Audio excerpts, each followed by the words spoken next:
काशीपुर का एक पुरसुकून गांव जहां हर सू सुकून बसा था। हरिदास अपने छोटे से घर के बाहर सुकून से नाश्ता कर रहा था। अचानक दरवाजे पर दस्तक हुई। हरिदास चौंक गया। एक भूखा मुसाफिर दरवाजे पर खड़ा था। चेहरे पर थकन साफ नजर आ रही थी। हरिदास ने मुस्कुराकर कहा, आओ भाई, अंदर आओ। मुसाफिर की आंखों में आंसू थे। वो बोला, 2 दिन से भूखा हूँ। हरिदास ने प्यार से कहा, लो भाई, कुछ खा लो। मुसाफिर ने शर्मिंदगी से कहा, नहीं भाई, आप तकलीफ ना करें। हरिदास ने नरमी से कहा, ये कोई तकलीफ नहीं, ये खुशी है। भूखा मुसाफिर खुशी से खाने लगा। हरिदास के चेहरे पर सुकून था। अगली सुबह हरिदास खुशी से अपने काम को निकला। रामलाल अपने खेत के पास अपनी बीवी से बात कर रहा था। रामलाल ने आवाज दी, हरिदास, आज मदद कर दूं। हरिदास ने मुस्कुराकर कहा, क्यों नहीं, दोस्त की मदद मेरा फर्ज है। वो पसीना बहाते हुए भी मुस्कुरा रहा था। मजदूरी में नेकी दिखता था। शाम हुई, सूरज ढला।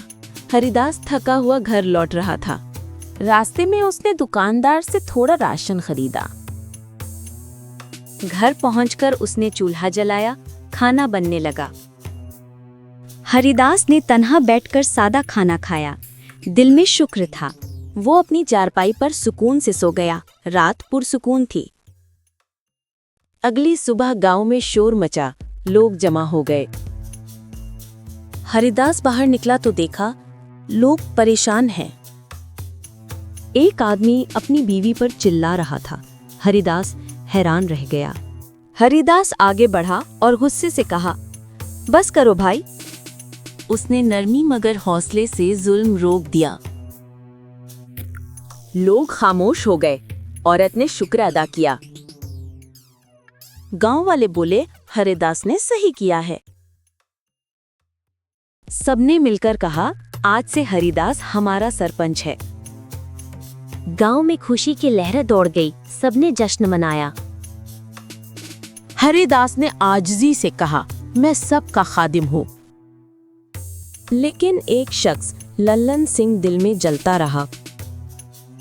रात को वो साजिश सोचने लगा। चेहरे पर मक्कार मुस्कुराहट थी। उसने अनाज के थैलों में जहर मिला दिया। सुबह गांव वाले शिकायत करने आए, राशन खराब था। हरिदास ने सब कुछ देखा और सच सामने आ गया। लल्लन सिंह ने शर्मिंदा होकर माफी मांगी। गांव वाले खुश हो गए। सबने हरिदास की तारीफ की। काशीपुर फिर से अमन और खुशी से भर गया। हरिदास पेड़ के नीचे बैठा मुस्कुरा रहा था। नेकी हमेशा जीतती है।